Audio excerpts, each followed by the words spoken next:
오늘은 참된 경건이라고 하는 제목으로 하나님 말씀을 나누도록 하겠습니다.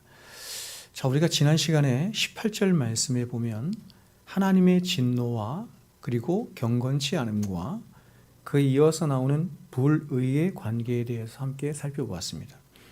자, 18절에 보시면 하나님의 진노가 불의로 진리를 막는 사람들의 모든 경건치 않음과 불의에 대하여 하늘로부터 나타났다, 이렇게 말씀하죠. 하나님의 진노가 하늘로부터 나타나게 되는데 그 원인이 무엇이었냐면 바로 죄인들의 경건치 않음과 그 경건치 않음으로 인해 발생된 불의 때문이었다, 이렇게 지금 성경이 말씀하는 것이죠. 그러니까 여러분, 이러한 관계를 염두에 두고 오늘 본문의 말씀을 다시 한번 보시면 이렇게 연결돼요. 하나님의 진노가 불의로 진리를 막는 사람들의 모든 경건치 않음과 불의로 인하여 하늘로부터 그 하나님의 진노가 나타났다, 이렇게 말하는 거죠. 그러므로 성경이 심판을 말하면서 이 심판의 조건과 원인으로 가장 초점을 맞추고 있는 것이 뭐냐면 사람들의 어떤 불의한 행동이나 죄된 어떤 행동들을 말하고 있는 게 아니라 그러한 죄의 열매들을 맺을 수밖에 없도록 하는 바로 사람 안에 있는 죄가 지닌 하나님을 향한 불경건에 초점을 맞추고 있는 것입니다. 그러니까 제가 지난 시간에도 여러분에게 말씀을 드렸던 것처럼 성경이 말씀하고 있는 경건 혹은 성경이 말씀하고 있는 불경건이라고 하는 의미가 오늘날 그리스도인이라고 하는 사람들이 일반적으로 사용하는 너 참 불경건하다 혹은 나 참 경건하다라고 하는 의미와는 굉장히 다르다고 하는 것을 우리가 알아야 합니다. 그러므로 지금 로마서에서 말씀하고 있는 죄의 본질 혹은 죄의 진수가 무엇이냐면 바로 성경이 말씀하고 있는 죄의 진수는 바로 하나님을 향한 인간들의 불경건에 있다, 이렇게 말할 수 있습니다. 그러므로 성경이 죄인이라고 할 때 이 죄인이라고 하는 표현은 저와 여러분이 과연 하나님과 어떤 관계에 있는가라고 하는 것을 말하는 것인데 이런 것이죠. 바로 타락한 인간은 하나님과 불경건한 관계의 상태에 있다, 이렇게 말할 수 있죠. 그러므로 이러한 측면에서 성경이 말씀하는 이 반대적인 측면이죠. 경건을 말한다고 아세베리아라고 제가 지난 시간에 말씀드렸어요. 이 경건을 정의한다면 경건을 이렇게 정의할 수 있는 거죠. 경건이란 바로 하나님과의 올바른 관계에 있는 어떤 상태, 그것을 경건 이렇게 말하는 것이죠. 그러니까 여러분, 우리가 흔히 일반적으로 누군가를 향해서 참 너는 경건하구나 이렇게 얘기할 때 어떤 모양새를 말하는 것이 아니라 네가 참 지금 하나님과 올바른 관계 가운데 있구나라고 하는 것을 말할 때 네가 참 경건하다, 이렇게 말할 수 있는 것이죠. 그래서 여러분, 경건은 아세베리아, 항상 제가 말씀드린 것처럼 어떤 것과 연관되어 있냐면 바로 예배라고 하는 의미에서 그 어원에서 온 거예요. 그러니까 경건이라고 하는 것은 항상 예배와 관련된 것으로 하나님과 경건의 상태, 바른 관계의 상태에 있을 때 그 사람은 반드시 하나님을 향해서 예배하게 되어 있다, 이렇게 말할 수 있는 것이죠. 자, 그렇다면 여러분, 하나님과의 바른 관계란 어떤 관계를 말하는 것일까요? 자, 그것을 먼저 이렇게 말할 수 있습니다. 하나님의 하나님 되시는 바로 하나님의 존재적인 속성과 이 경건이 깊은 연관이 있다, 이렇게 말할 수 있습니다. 즉, 피조물 된 인간이 하나님 앞에 서서 하나님과 딱 맞닥뜨렸을 때 그 하나님을 바르게 인식함으로 하나님과의 올바른 관계를 갖는 것, 그것이 바로 성경이 말씀하는 경건이에요. 그렇다면 여러분, 우리 인간이 하나님 앞에 맞닥뜨렸다라고 할 때 하나님의 어떠한 속성과 맞닥뜨렸다, 이렇게 말할 수 있냐면 하나님의 여러 가지 속성이 있지만 가장 대표적인, 하나님을 말하는 가장 대표적인 속성이라고 할 수 있는 거룩하신 하나님을 맞닥뜨렸다, 이렇게 말할 수 있는 것이에요. 하나님을 여러 가지 말할 수 있지 않습니까? 요즘도 제가 이제 그 조직신학책 이 신론, 하나님에 대해서 많이 살펴보고 있지만 하나님의 어떤 표지들 혹은 하나님의 어떤 본질을 이야기할 때 그 하나님의 가장 대표적인 본질이 뭐냐면 거룩하신 하나님, 이렇게 말할 수 있는 거야. 자, 그런데 죄된 인간은 인간 스스로가 그러한 하나님의 거룩하심을 스스로 인지하거나 또 그러한 하나님 앞에서 자신의 죄인됨과 피조물됨을 깨닫거나 인지할 수가 없습니다. 왜냐하면 타락한 인간은 자신의 죄로 말미암아 하나님을 알고 인지해서 그 하나님과 바른 관계를 맺도록 하는 바로 자신 안에 있는 하나님의 형상이죠.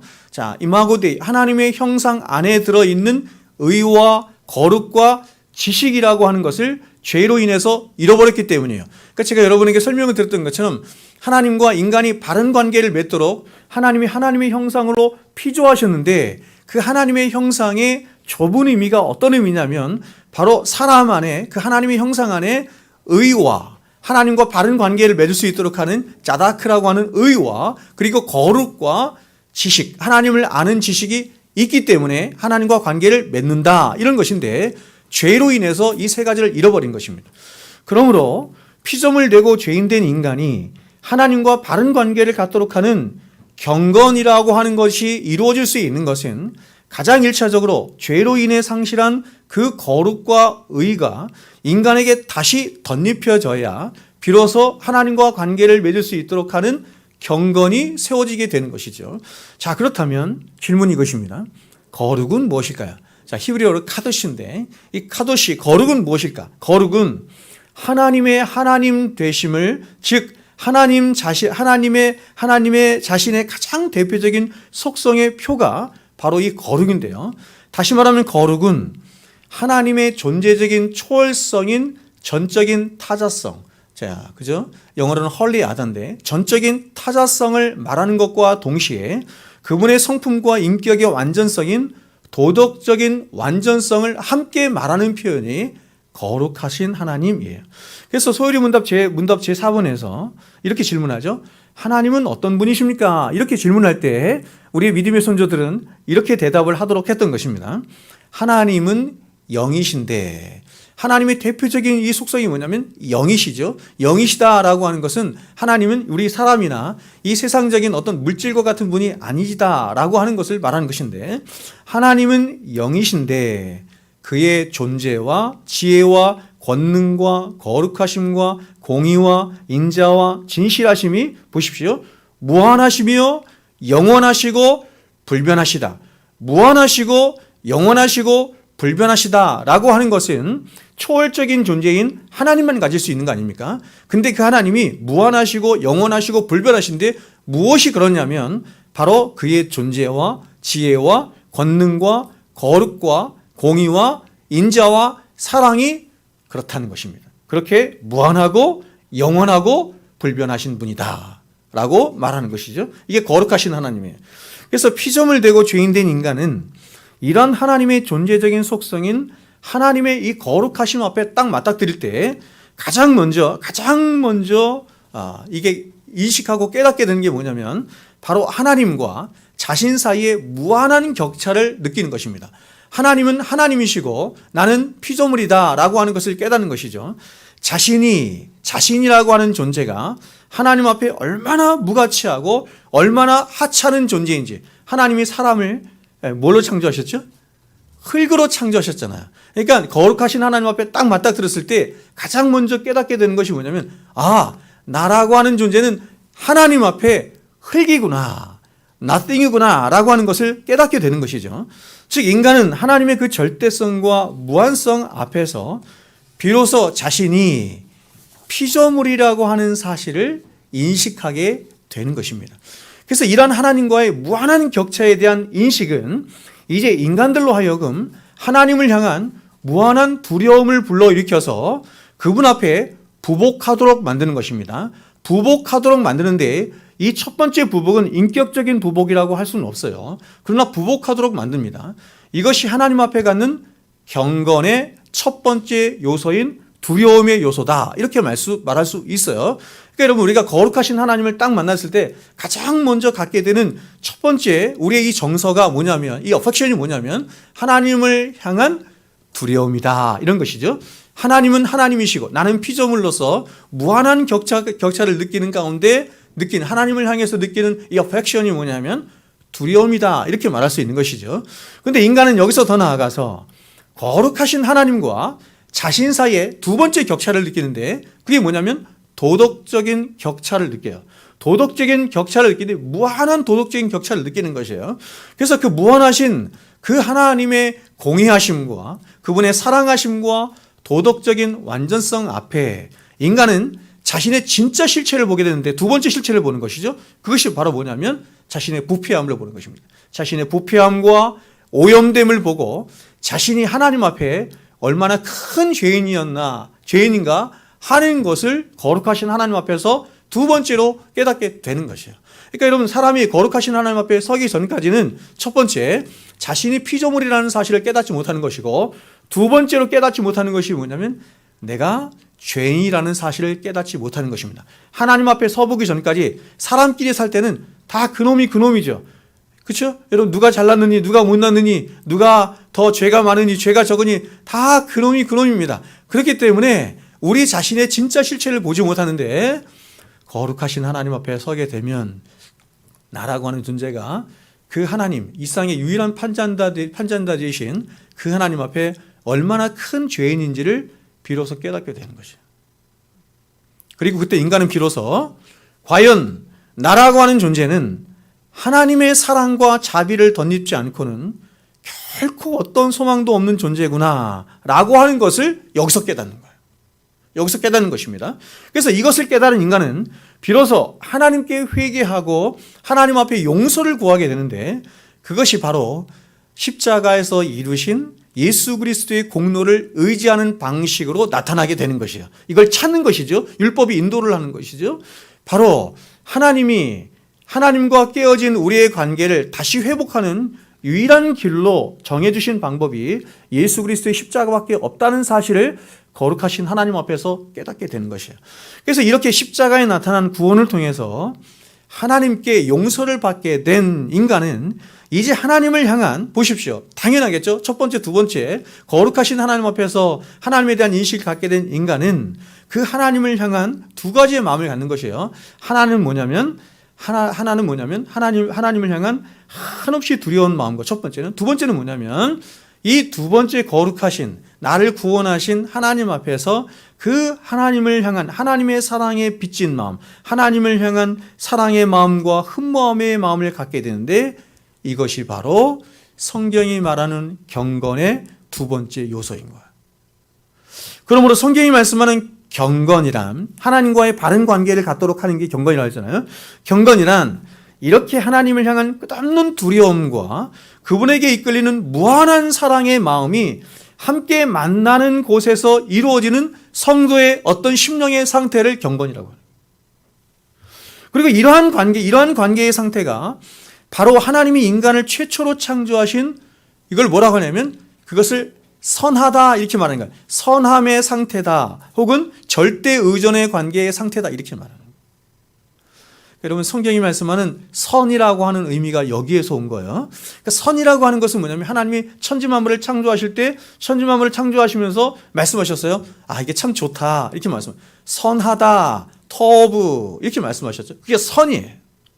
그러니까 하나님이 지정해 주신 그 자리에 있는 것, 하나님이 원래 인간을 창조하시면서 지정해 주신 자리가 어떤 자리냐면 절대 의존의 자리다 이렇게 말하는 거예요. 하나님은 하나님이시고 나는 피조물이기 때문에 피조물된 자가 하나님을 향해서 갖는 것은 뭐예요? 어떤 신분과 여러분 그 마음의 상태는 뭐예요? 하나님을 향한 절대 의존의 마음이죠. 나는 하나님 없이는 살 수 없습니다. 오직 하나님의 은혜로만 살 수 있습니다 라고 하나님이 인간을 처음에 그렇게 창조하신 거예요. 그래서 처음에 하나님 인간을 창조하실 때 인간을 흙으로 창조하신 것이죠. 거기에 하나님의 형상을 입히고 하나님이 숨을 불어넣어 사람이 되게 하신 거예요. 그러니까 사람이란 존재는 굉장히 존귀한데 그 모든 존귀함이 어디서 왔느냐? 위로부터만 왔다. 하나님께로부터 왔다. 이게 성경이 말씀하는 것이죠. 그러니까 그거를 하나님 보시고 선하다 이렇게 말하는 거예요. 터브, 좋다 이렇게 말하는 거예요. 그러니까 지금도 우리가 이렇게 하나님과의 경건의 상태, 다시 말하면 절대 의존의 상태, 나는 오직 여기 있죠? 오직 예수 아니면 난 살 수 없습니다. 오직 나는 은혜 아니면 아무것도 아닙니다. 이렇게 할 때 하나님이 그런 우리의 상태를 보시고 너 참 선하다 이렇게 말씀하신다는 거예요. 그래서 이렇게 하나님을 향한 무한한 두려움과 그분을 향한 한없는 사랑과 흠모함으로 날마다 그리스도를 닮아가는 그런 새 창조의 삶을 살아가는 자를 성경이 성도 이렇게 말하는 거예요. 그게 그리스도인이에요. 교회 다니는 자를 그리스도인, 성도라 이렇게 하는 것이 아니라 바로 이러한 자를 그리스도인, 새 창조되어 가는 것이죠. 자, 그런데 지금까지 말씀드린 경건은 하나님과의 바른 관계 안에서 나온 본질적인 경건, 이것을 교리적으로 이렇게 말합니다. 내면적인 경건이다, 이렇게 말해요. 그러니까 본질적인 경건이 내면적인 경건이에요. 따라서 하나님을 향한 이 내면의 끝없는 두려움과 한없는 사랑이 만들어낸 성도의 이 내면의 경건은 필연적으로 성도의 외면적이고 구체적인 삶의로의 경건으로 이어지게 되는 거예요. 그러므로 이것을 역으로 말하면 성도라고 하는 자들에게 구체적인 삶이 없는 거짓된 경건이 얼마든지 있을 수 있다라고 하는 것을 말하는 것이죠. 이제 조금 이따 나누겠지만 야고보 사도가 이것을 아주 면밀하게 말한 거 아닙니까? 거짓된 믿음 혹은 거짓된 경건이 사람들에게 있다라고 하는 것을 밝힌 게 야고보서예요. 반대로 참된 경건은 성도가 이루어야 할 구체적인 삶의 경건의 모습들이 반드시 있어져야 함을 야고보 사도가 말하는 거예요. 이러한 거짓 경건에 대한 경고와 함께 구체적인 경건에 대해서 말씀하고 있는 게 이제 오늘 우리가 따로 읽은 야고보서 1장의 말씀이에요. 자, 이제 1장으로 한번 가보겠습니다. 자, 오늘 우리가 읽은 야고보서 1장의 말씀을 보면 야고보 사도는 거짓 경건에 대해서 이렇게 경고하며 우리에게 말씀해요. 22절 한번 보세요. 이렇게 말하죠. 너희는 말씀을 행하는 자가 되고 듣기만 하여 자신을 속이는 자가 되지 말라.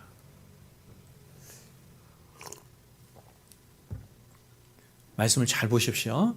너희는 말씀을 행하는 자가 되고 듣기만 하여 자신을 속이는 자가 되지 말라. 참 여러분, 성경이 우리를 간파하며 말씀하는데 이렇게 말하는 거예요. 너희는 너희 스스로를 속일 수 있구나, 이런 말이에요. 사람이 여러분 얼마나 거짓되냐면 자기가 자기 자신을 속이는데 제가 늘 말씀드린 것처럼 거의 국가대표급입니다. 자, 여러분 지금 이 말씀은 이런 것이죠. 우리가 열심히 이렇게 예배 시간이든지 성경 공부하시든지 하나님 말씀을 배워서 열심히 진리를 배우지만 그 진리가 자신의 전 인격과 삶 안에서 자신의 것이 되지 못하고 자신의 삶 가운데 나타나지 못하면 얼마든지 그 사람의 신앙은 말씀은 들어서 알지만 엉터리 신앙이 되고 엉터리 경건이 될 수 있다라고 하는 것을 말하는 거예요. 여러분 여기서 자기 자신을 속이는 자죠. 자기 자신을 속이는 자라는 말은 자기 자신에 대하여 잘못된 평가를 내리고 있는 자, 이런 뜻이에요.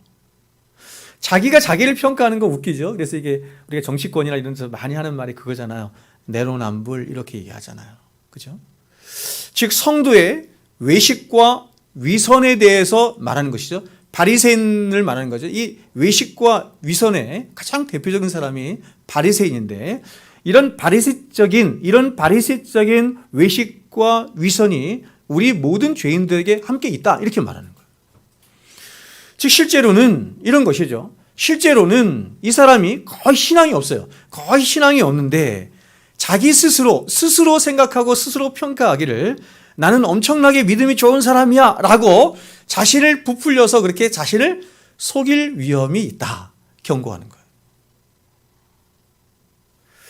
여러분 이 외식과 위선의 문제는 어떤 면에서 우리가 죄를 짓고 죄악 가운데 있는 것보다 더 두렵고 더 심각한 문제입니다. 왜냐하면 어떤 사람이 죄를 짓고 죄악 가운데 있을 때 이 사람이 그 죄를 자각한다라고 하는 것은 그 죄에서 돌이킬 가능성이 있지만 이 외식과 위선에 빠져 있으면 이 돌이킬 방법이 없는 거예요. 이 외식과 위선이라고 하는 것은 저와 여러분의 마음을 강팍하게 하죠. 저와 여러분의 마음을 강팍하게 하고 끊임없이 속이도록 합니다. 그래서 우리 자신을 계속해서 왜곡시켜 나가도록 하는 오류를 범하게 하는 것이 바로 이 외식이에요. 제가 여러분에게 여러 번 말씀드렸지만 마태복음 23장에서 바리새인과 서기관들이 구원을 받지 못한 하나님 앞에 예수 그리스도께 저주를 받아 7번이나 예수님께서 말씀하시면서 그들이 저주를 받아서 구원을 받지 못한 그 핵심적인 이유를 주님께서 외식하는 바리새인과 서기관들이요, 이렇게 말합니다. 거룩하신 하나님 앞에 정직하게 서서 자신의 실체를 정직하게 봐야 그 하나님 앞에 회개하고 돌아오는 일이 있는데 끊임없이 자신을 왜곡함으로 하나님 앞에 돌이킬 생각을 안 하는 거예요. 회개하지 않는 거예요. 이 외식이 이렇게 무서운 죄입니다.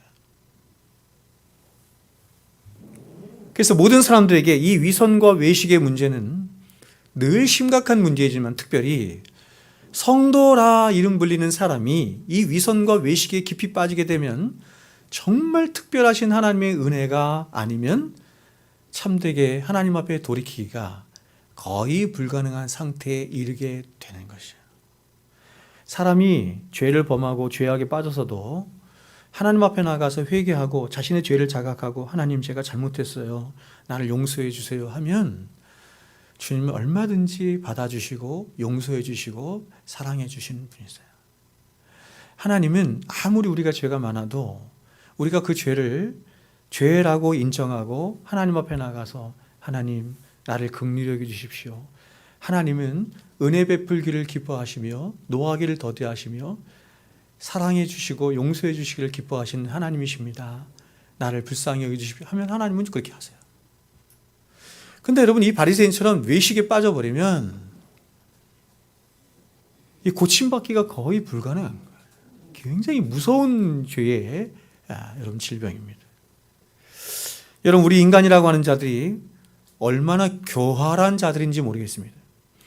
그래서 제가 늘 말씀드린 것처럼 우리가 남을 평가할 때는 정말 엄하기 쉬워서 가장 엄중한 잣대를 가지고 사람들을 평가하며 율법으로 쳐내죠.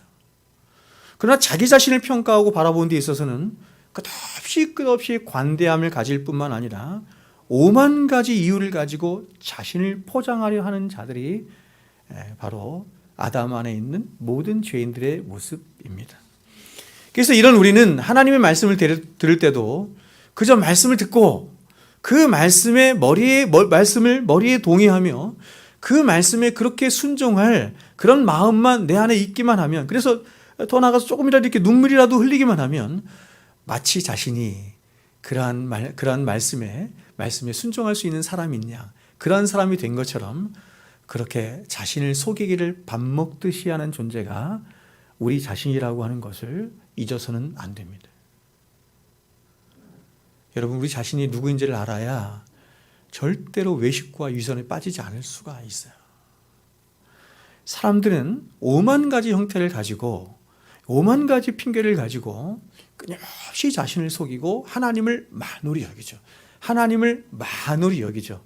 참 기가 막힌 표현이죠. 자신을 속이고 하나님을 만홀히 여깁니다.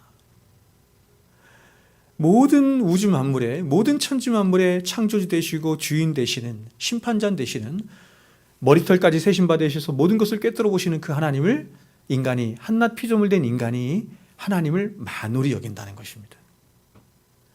자신을 향한 끝없는 관대함을 가지려고 할 뿐 절대로 하나님의 말씀 앞에 정직하게 자신을 세워놓고 자신을 바라보고 자신을 평가하려 하지 않는 존재가 인간입니다. 누가 뭐라 해도 늘 자기만의 위선과 외식의 방식으로 끊임없이 자신을 합리화하고 또 자신을 위로하며 하나님의 말씀을 요리조리 다 피해감으로 스스로를 속이고 하나님을 만홀히 여기는 일들을 서슴지 않는 인간들이 바로 저와 여러분들인 것입니다. 그러나 성경은 이런 우리들을 향해서 이렇게 경고하며 말씀합니다. 갈라디아 6장 7절에서 스스로 속이지 말라. 하나님은 업신여김을 받지 아니하시나니. 옛날 개혁 성경은 이것을 만홀히 여김을 받지 아니하시나니 이렇게 말했어요. 사람이 무엇으로 심든지 그대로 거두리라. 사람이 심은 대로, 사람이 행한 대로 그대로 하나님께서 모든 것을 다 하시고, 그렇죠? 예수님 오시는 그 마지막 때에 세상이 다 발가벗게 드러난다고 하지 않습니까? 우리의 모든 행실이 다 발가벗게 드러나서 그 행한 그대로 하나님께서 유일한 재판가 되신 하나님께서 그대로 판단하시고 심판하신다, 이렇게 말하는 것이죠. 여러분 우리가 에스겔서를 보면 하나님이 두루마리를 주시면서, 우리가 요한계시록에서 봤죠? 요한계시록 이 말씀이 이 에스겔서의 말씀을 그대로 받은 것인데 이렇게 말하죠. 받아 먹으라. 입에서는 달지만 속에서는 쓸 것이라. 이렇게 합니다. 두루마리 하나님 말씀이죠. 하나님 말씀을 에스겔에 주면서 이렇게 말합니다. 받아 먹으라. 입에서는 달지만 속에서는 쓸 것이라. 요한계시록에서 똑같이 요한에게 받아 먹으라. 입에서는 달지만 속에서는 쓸 것이라 이렇게 말하죠. 이것은 우리가 하나님의 말씀을 배우고 머리로만 아는 것은 어떤 면에서 굉장히 쉽다는 것입니다. 달고 쉬울지 몰라도 그 말씀대로 실천하며 살려고 하면 많은 대가를 지불해야 할 뿐만 아니라 그 말씀대로 살기가 너무나 어렵다는 것입니다. 자기를 부인하지 않고 자기를 깎아내리지 않으면 그 말씀이 원하는 대로 한 발자국도 갈 수 없다라고 하는 것을 말씀하는 것이에요.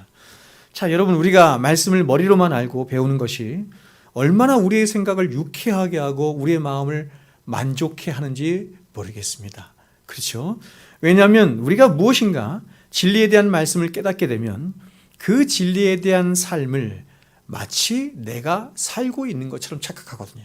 마치 그런 사람이 된 것처럼 그렇게 착각합니다. 그래서 자꾸 다른 사람들과 구별시키며 마음에 뿌듯한 마음까지 갖게 됩니다. 나는 이런 진리를 알아.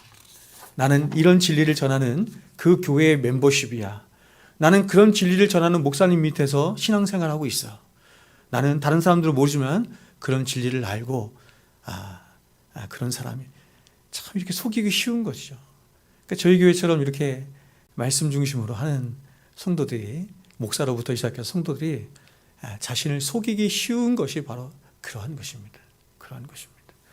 그러나 여러분, 물론 저와 여러분이 진리에 대해서 알고 깨닫는 것이 가장 1차적으로는 너무나 중요하고 너무나 귀한 것이 사실이지만, 그럼에도 불구하고 저와 여러분이 머리로만 생각하고 머리로만 알고 머리로만 동의하고 머리로만 기뻐하는 것은 아무런 소용이 없죠. 아무런 소용이 없습니다. 그 말씀이 우리의 인격 안에서 녹아지고 소화되어지며 또한 내 영혼의 피가 되고 살이 되어서 나의 온 삶으로 퍼져나가 에너지가 되어 풍성한 삶으로 맺혀져야 그때 비로소 그 진리의 말씀이 나의 것이 되는 것입니다. 우리가 사랑장 공부를 했던 것처럼 정말 무서운 것이 뭐냐면 지식마저, 하나님을 아는 지식마저 우리를 교만하게 합니다. 하나님을 아는 지식을 여러분, 우리가 주일 말씀이든지 성경 공부를 통해서든지 말씀을 들었습니다. 말씀을 배웠는데 그것이 우리의 인격과 삶에서 녹아져서 내 것으로 되지 않으면 오히려 그 말씀이 사람을 교만하게 만든다는 것입니다. 굉장히 위험한 것이죠. 그러면 여러분, 사도가 말하는 참된 경건은 무엇일까요? 즉 하나님을 두려워하고 하나님을 사랑함으로 그의 삶 가운데 나타나는 구체적인 이 경건, 하나님과의 경건의 관계 속에서 나오는 삶의 열매들에는 어떤 것이 있을까요? 오늘 야고보 사도는 그것을 크게 세 가지로 이야기하는데 간단하게 한 번씩 말씀을 좀 살펴보겠습니다. 먼저 사도는 이렇게 이야기합니다. 자, 야고보서 1장 한번 보십시오. 26절에 보시면 이렇게 말씀합니다.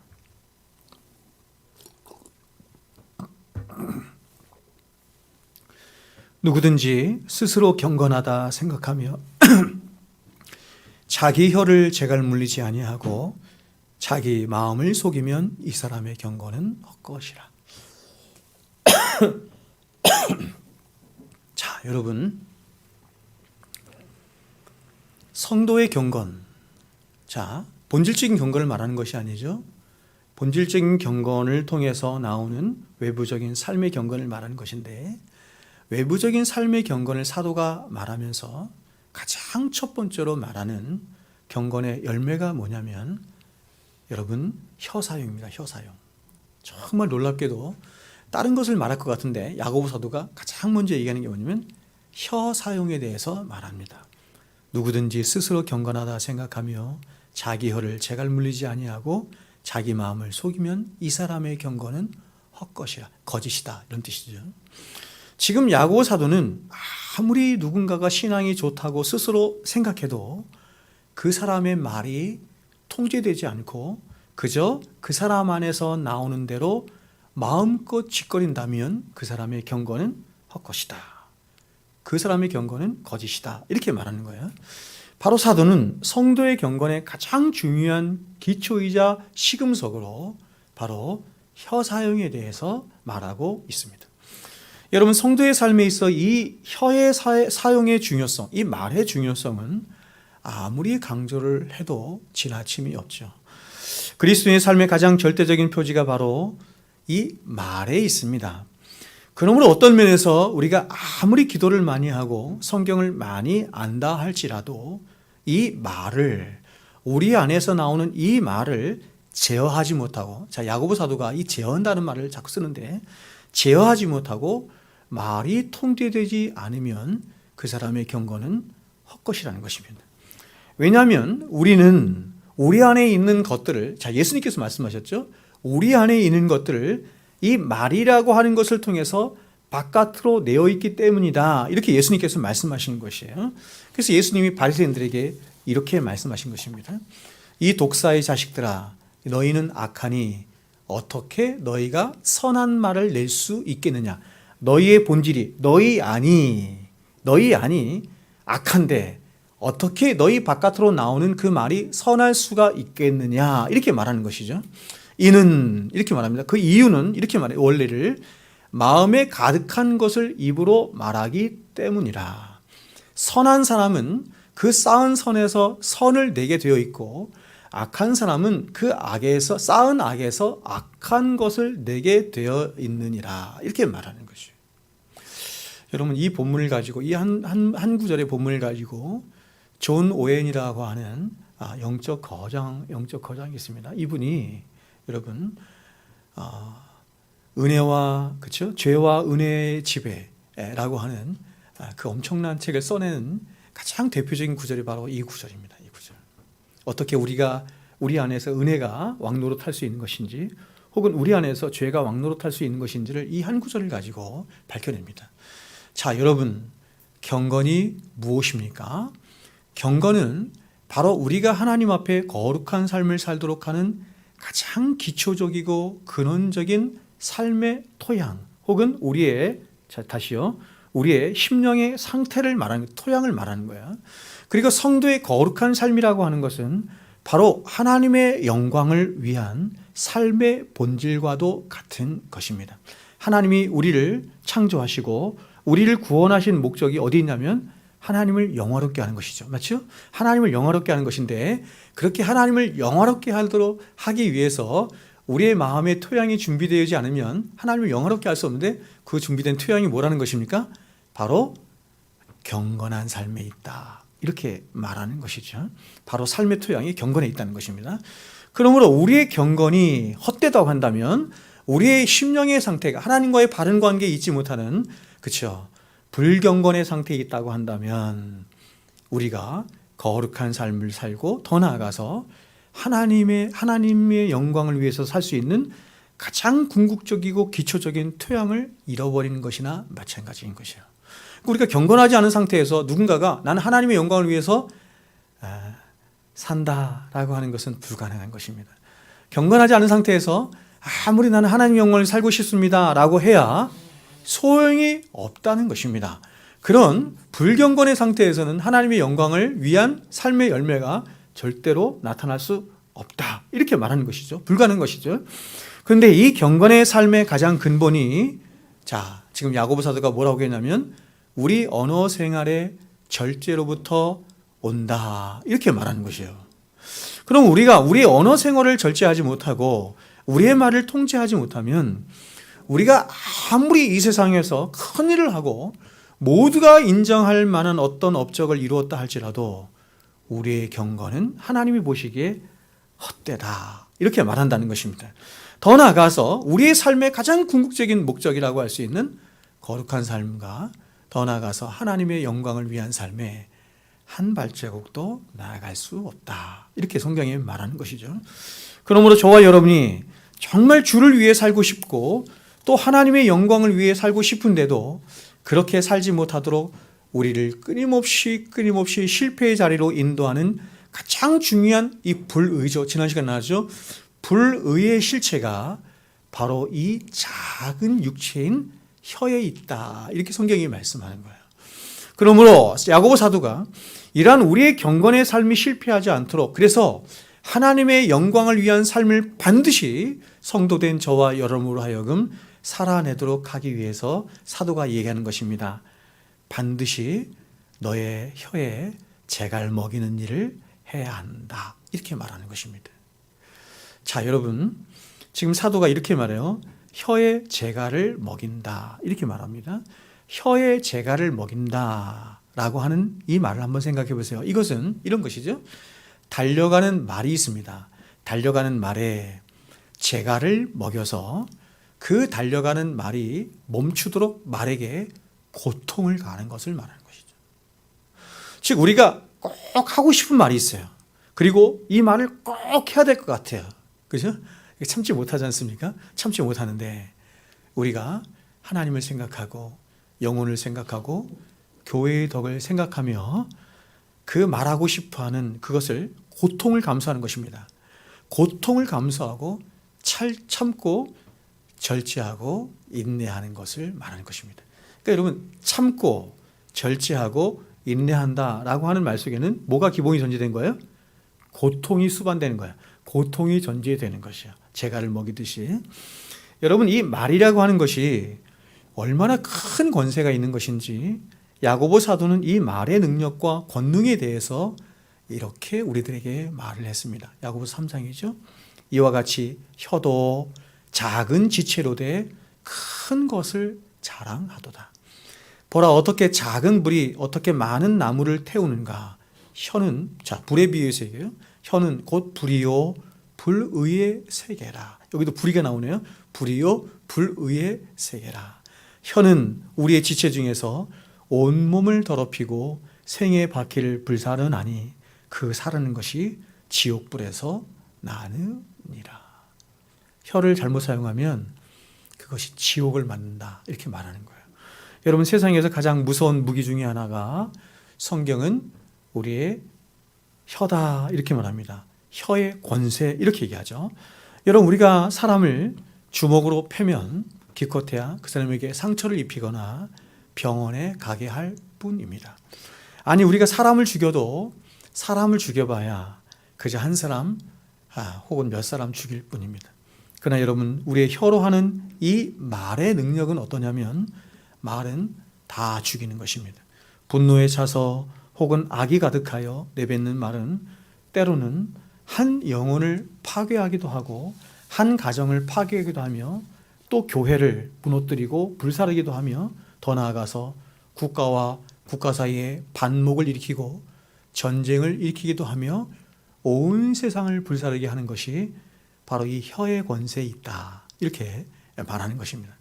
그래서 야고보 사도는 말하기를 혀는 쉬지 않는 독이요 죽이는 독이 가득한 것이다. 이렇게 말한 것입니다. 우리의 말에 독이 있다. 이렇게 말하는 것이죠. 여러분 오늘날 교회를 다 파괴시키고 서로에게 아픔과 상처를 안겨다주는 거의 대부분의 일들이 여러분 어디로부터 옵니까? 대부분 사람의 말로 옵니다. 말로부터 옵니다. 제가 목회를 해보니 저 자신도 그렇고 많은 사람들이 상처받고 교회를 떠나고 많은 사람들 사이에 반목을 갖는 가장 중요한 여러분 이 통로가 바로 말이라고 하는 것을 제가 봅니다. 성경이 그대로 말하죠.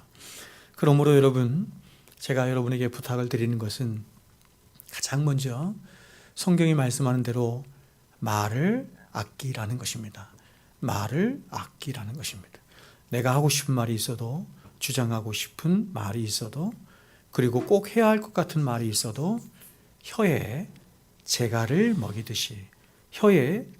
먹이듯이 고통을 감수함으로 말을 아끼고 절제해야 하는 것입니다. 잠언 17장은 이에 대해서 이렇게 말해요. 미련한 자라도 잠잠하면 지혜로운 자로 여기우고 그 입술을 닫히면 슬기로운 자로 여기느니라. 무슨 말이냐면 말하지 않고 가만히 있으면 중간은 간다. 중간 이상은 간다. 이런 말이에요. 그렇죠? 두 번째로 말을 할 때는 정중하게 하고 꼭 말을 해야 할 때는 한 번 더 생각해서 해야 합니다. 절대로 성도 상호 간에 반말을 하거나 상대방을 낮춰서 하는 말을 해서는 안 됩니다. 그러니까 교회 안에서 이제 어렸을 때 이렇게 자라기 때문에 언니, 동생, 형 이렇게 하면서 이렇게 부르는 적도 있지만 저는 옳지 않다고 생각해요. 교회 안에 들어오면 세상의 모든 지위와 신분과 이런 거 다 들고 우리는 이렇게 불러야 합니다. 형제님, 자매님, 집사님, 권사님, 이렇게 불러야 합니다. 이렇게 부르는 것이 마땅합니다. 상대방에게 함부로 말하고 반말을 하게 되면 반드시 그 말에 따라서 행동도 그렇게 하게 되기 때문에 절대로 성도 상호 간에 존대를 하는 것이 마땅합니다. 성도님, 형제님 하면 그 다음에 나가는 말과 누나, 동생, 형 이렇게 한 다음에 나가는 말은 분명히 다릅니다. 이제 두 번째로 우리가 실천해야 할 경고는 이것입니다. 사도는 두 번째로 실천해야 할 경고를 이렇게 말해요. 환난 중에 있는 자를 돌아보는 것이다. 이렇게 말을 합니다. 27절을 보시면 이렇게 말하죠. 하나님 아버지 앞에서 정결하고 더러움이 없는 경건은 곧 고아와 과부를 환난 중에 돌아보고 이렇게 말합니다.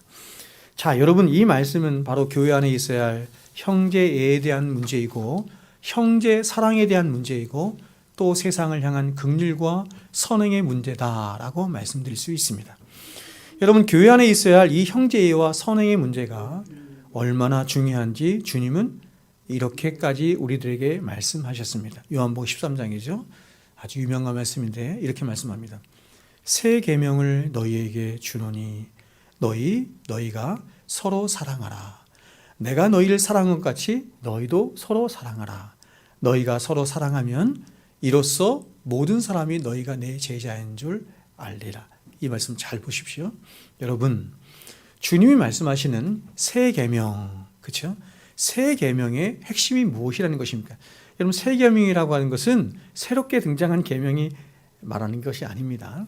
구약에서부터 말씀한 율법을 통한 그 계명을 말하는 것인데, 그러니까 이렇게 말하는 거죠. 새 계명은 구약에서부터 말씀한 모든 율법의 핵심이 뭐냐 이렇게 말하는 거죠. 새 계명의 핵심이 뭡니까?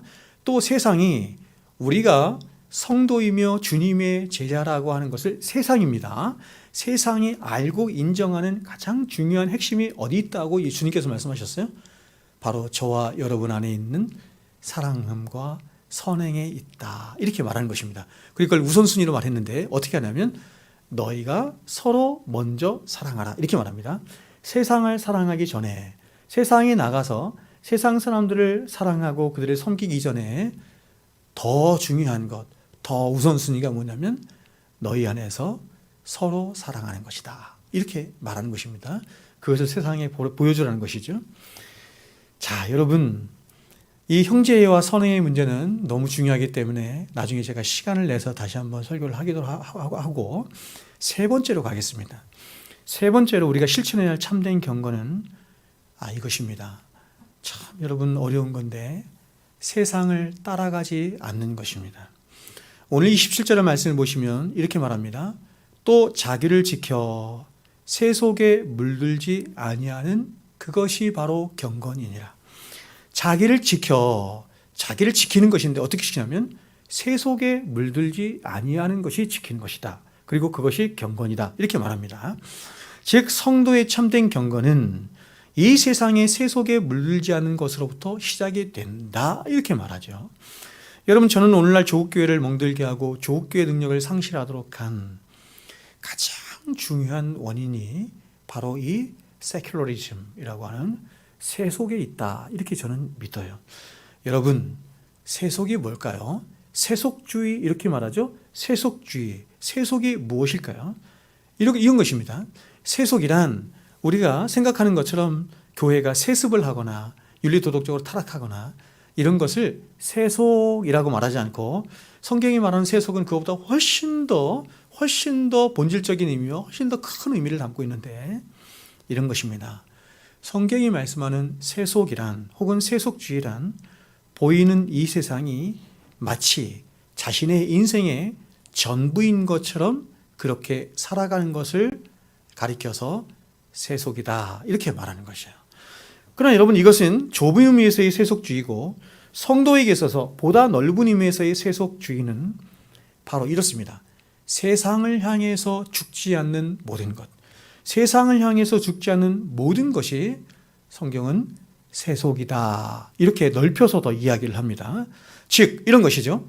하나님 없이 생각하고 하나님 없이 살아가는 모든 삶의 방식을 성경이 세속이라 한다. 이렇게 말씀하는 것이죠. 자, 지난 시간인가요? 지지난 시간에 제가 수요일 때 여러분께 말씀을 드린 것처럼 하마르티아, 죄를 성경이 정의하여 말할 때도 죄는 하나님과 관계없이 하는 모든 것을 다 죄라고 제가 말씀드렸어요. 사전적인 의미가 아닙니다. 국어사전적인 의미가 아니에요. 윤리도덕적인 삶을 살아요. 어떤 사람이 너무 윤리도덕적인 삶을 살고 이타적인 삶을 살아요. 남을 위해 사는데 그 모든 삶이 하나님과 관계없다면 그것은 죄입니다. 성경은 죄를 그렇게 정의해요. 여러분, 이 세속도 마찬가지입니다. 세속도 하나님과 관계없이 자기 마음대로 하는 모든 것을 세속이다. 이렇게 성경이 말한다는 것입니다. 여러분, 오늘날 조국교회 성도들은 이제 거의 대놓고 말하기를 이렇게 말합니다. 예수 잘 믿어서 천국 가는 것도 좋지만 이 땅에서도 잘 되고 잘 되는 것이 복되며 성공한 그리스도의 삶이다. 이렇게 말을 합니다. 그리고 사람들은 이렇게 생각하는 것을 아주 교묘한 방식으로 신앙과 엮어서 합리화시켜 말하는데 그것은 이렇게 말하죠. 내가 잘 되고 내가 성공해서 이웃들에게 많이 베풀어주면 하나님께 영광도 돌려지고 하나님께서 기뻐하는 것이 아니겠느냐. 이렇게 말하는 것이죠. 그러니까 여러분, 제가 예전에 그분은 흥하시겠고 나는 쇠해야 하리라 라고 제가 5번 설교했지 않습니까? 이게 뭐냐면 이런 것이죠. 오늘날 기독교의 신앙의 핵심이 뭐냐면 그분이 내 안에서 흥하시고 나는 쇠하여 가는 것인데 교묘한 방식으로 이걸 바꾸는 것입니다. 어떻게 바꿔요? 그분도 흥하시고 나도 함께 흥하는 것입니다. 그분도 영광 받으시고 나도 함께 곁다리로 영광을 받는 것입니다. 이렇게 기독교가 아주 교묘한 방식으로 변질이 된 것입니다. 그러나 여러분, 제가 그때 설교 시간에 여러분에게 여러 번에 걸쳐서 말씀을 드린 것처럼 하나님이 흥하시면 반드시 우리는 쇠하게 되어 있습니다. 그분이 쇠하시면 우리는 흥하게 되었습니다. 그분도 흥하시면서 나도 흥하는 기독교는 없습니다. 그분이 쇠하시는데 나도 쇠한다, 그런 기독교도 없어요. 오늘날 기독교가 얼마나 이렇게 자신을 합리화시키면서 기독교 복음을 왜곡시키는지 모르겠습니다. 이렇게 하는 것은 세상 종교가 하는 방식입니다. 세상 종교들이 하는 방식으로 아주 교묘하게 내 마음의 중심에 세상이 들어와 있도록 하는 것이죠. 세상의 수많은 종교들이 하는 것처럼 내가 얻고 싶어하는 세상, 내가 갖고 싶어하는 그 세상이죠. 그 세상의 성공들을 보십시오. 종교를 이용하고 하나님을 이용해서 어떻게든 얻어내고 싶어하는 자기 중심성의 한 발로예요. 여러분, 내가 세상에서 이것도 얻고 싶고 저것도 얻고 싶어요. 근데 내가 능력이 없어요. 사람들이 자꾸 그것을 얻을 수 있는 어떤 신적인 한 대상자를 자기가 여러분, 인간들이 생각해서 사유해서 세워놓은 것입니다. 그걸 뭐라고 해요? 그걸 뭐라고 한다 그랬어요? 샤먼이라고 했죠. 샤머니즘 할 때 샤먼. 샤머니즘. 그러니까 세상에 있는 종교들이 다 샤머니즘이 있는 거야. 근데 오늘 기독교가 이렇게 샤머니즘이 된 거야. 하나님을 이용해서 자기 성공과 성취와 행복의, 그렇죠? 이 에이전시로 만드는 거예요. 자, 여러분, 성경이 말하는 세상이라고 하는 것, 그렇죠? 세상이라고 하는 것은 우리가 가지고 태어난 우리의 본성과 죄가 지배하는 가치관과 삶의 방식을 말하는 거예요. 그러니까 성경이 세상 이렇게 이야기할 때 그 세상은 여러 가지로 쓰이는 것이죠. 하나님이 창조하신 세상, 아름다운 세상, 그죠? 이렇게도 말하지만 보통 바벨론, 바벨 이렇게 얘기할 때 이 세속적인 세상을 이야기할 때는 바로 우리가 가지고 태어난 우리의 본성과 죄가 지배하는 가치관과 삶의 방식이 지배하는 어떤 삶의 방식을 세상 이렇게 성경이 말하는 거예요. 그러니까 결국 이 세상은 하나님 없이 살아가는 삶의 방식을 말하는 것이고 세속화라고 하는 세큘러리즘이라고 하는 것은 이런 세상을 내 마음 가운데 두는 것, 이것을 세속화 이렇게 말하는 거예요. 근데 여러분 이런 세상이 어떤 세상이냐면 이 세상은 우리의 눈으로 볼 때 너무나 좋아 보이고 화려해 보이며 또 먹음직도 하고 보암직도 하며 지혜롭게 할 만한 것들로 가득 차서 그래서 우리도 생각을 하죠.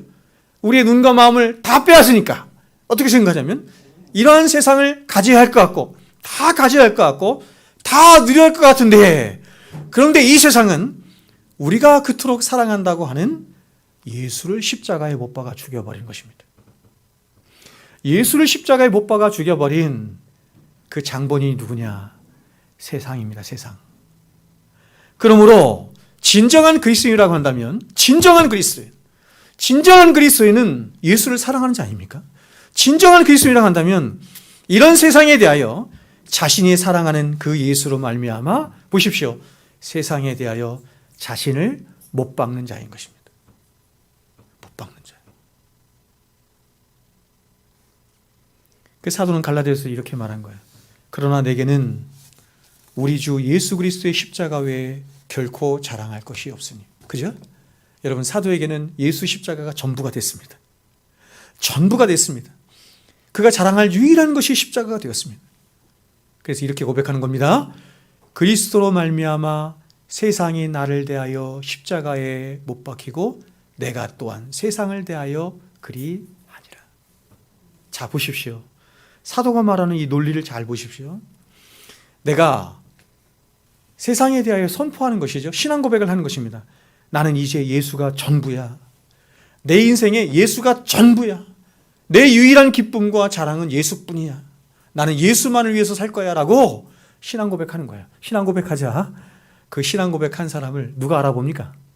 세상이 알아본다는 거예요. 세상이 알아봐서 여러분 놀랍게도 그 세상이 하는 일이 뭐냐면 세상이 나에 대하여 십자가에 못 박히게 한다. 자, 뒤에는 내가 또한 세상에 대하여 그렇게 하죠? 십자가에 못 박죠? 나만 못 박는 것이 아닙니다. 그런 나를 세상이 알아보고 세상이 그렇죠? 나에 대하여 십자가에 못 박히도록 한다. 이런 것입니다. 핍박하는 것입니다. 조롱하는 것입니다.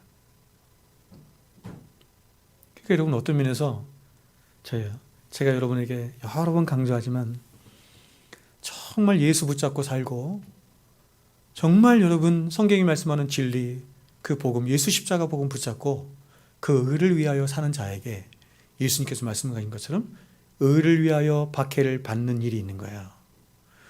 의를 위하여 내가 정말 열심히 신앙생활을 한다고 하는데 박해가 없어요.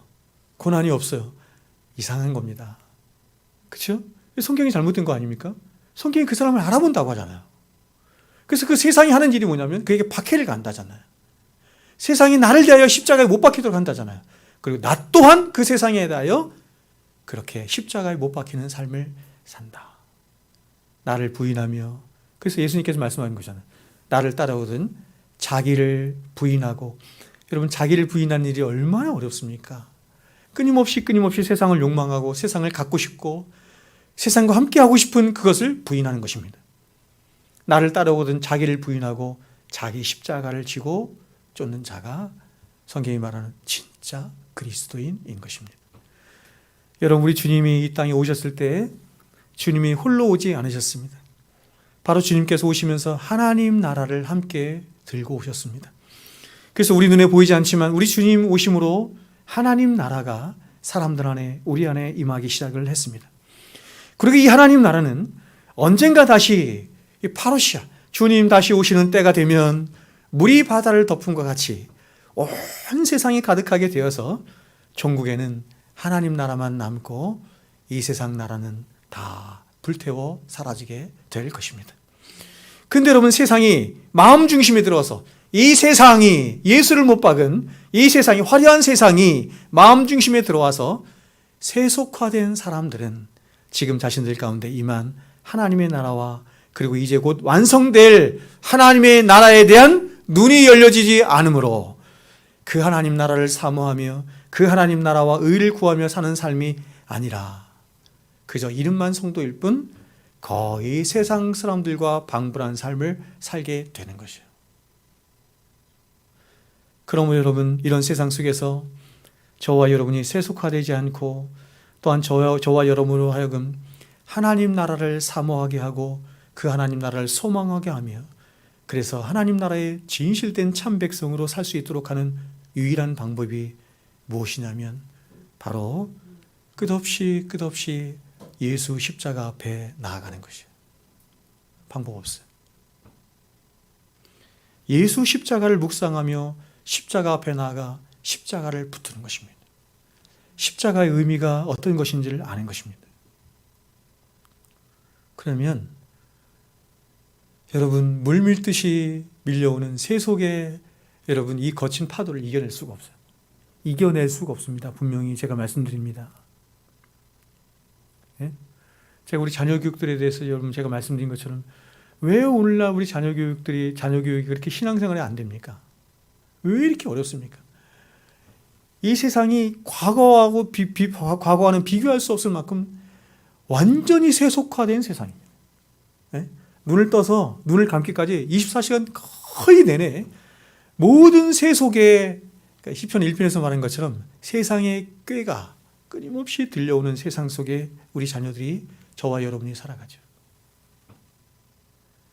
그래서 제가 여러분에게 말씀드린 것처럼 신명기에서 이것을 하나님께서 아셨기 때문에 이것을 이길 수 있는 방법은 오직 하나님의 말씀밖에 없다는 것을 하나님이 아셨기에 들어가든지 나가든지 하나님의 말씀을 강론할 것이며 문설주에도 하나님의 말씀을 너희 이마에도 손목에도 기호에도 어디에도 하나님 말씀을 다 도배하라는 거예요. 그래야 세속에 물들지 않고 너희는 이 세대를 본받지 않고 하나님의 선하시고 기뻐하시고 온전하신 뜻 가운데 살 수 있다. 이렇게 말씀하는 거예요. 그래서 오늘 수요 예배 나온 여러분이 귀하죠. 참 여러분 부끄럽습니다. 제 자신이 부끄럽습니다. 목회하면서도 그렇게 강조를 해도 예배 안 나오잖아요. 저는 현격하게 부족하다고 생각해요. 제가 여러분에게 그냥 제 논리를 따라서 말씀드렸어요. 최소한 주일 예배와 수요 예배와 새벽 예배 한 두세 번은 나와야 된다. 제 논리를 따라. 그렇지 않으면 지켜낼 수가 없어요. 어려운 것입니다. 세속에 물들지. 그럼 예배 나와서 뭐 해야 되냐? 계속해서 십자가를 보는 것입니다. 십자가를 보고 또 보고 묵상하고 붙들고 또 붙드는 거예요. 그래야 지킬 수 있습니다. 십자가만이 모든 세속에서 반드시 이루어지게 될 하나님 나라를 볼 수 있게 하는 유일한 원천이 됩니다. 그러므로 여러분 말씀 읽겠습니다. 십자가를 바라보십시오. 십자가 앞에 오래 머물러 계십시오. 그리고 십자가를 깊이 묵상하십시오. 오늘도 제가 청사에 가서 설교하면서 그랬습니다. 청사에 가서 설교하면서 기도에 대해서 설교하면서 그렇게 얘기했습니다. 기도를 어떻게 하느냐? 기도를. 제가 오늘도 이제 어떤 분을 만나서 기도에 대해서 얘기하면서 이랬습니다.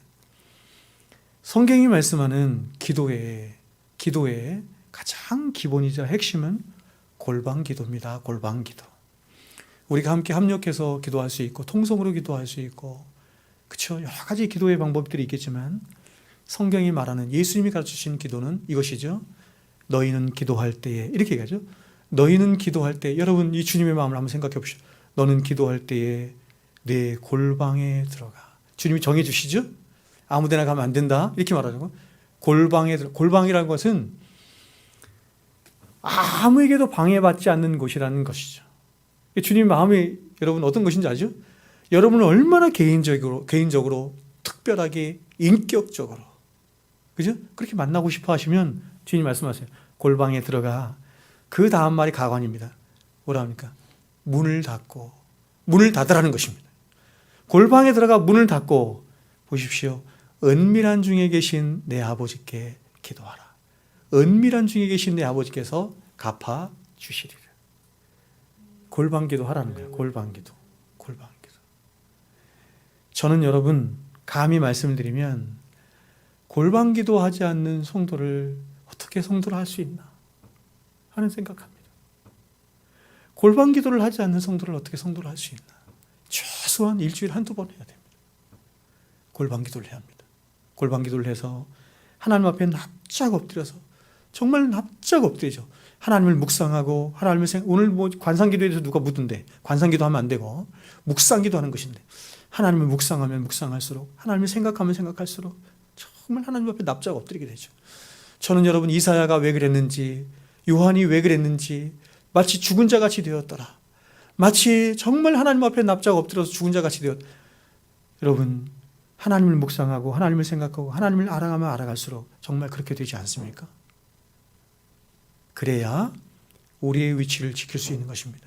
그래야 세속에 물들지 않고 참된 성도로서 이 땅에서 그 자리를 지키고 본분을 지키며 살아갈 수 있는 것입니다. 바라기는 여러분 더 골방의 자리에 나가 십자가를 묵상하시고 십자가를 붙드시고 십자가를 바라보시는 믿음의 주여 우리를 온전케 하시는 예수를 바라보는 일들이 저와 여러분 가운데 있기를 주의 이름으로 축원드립니다.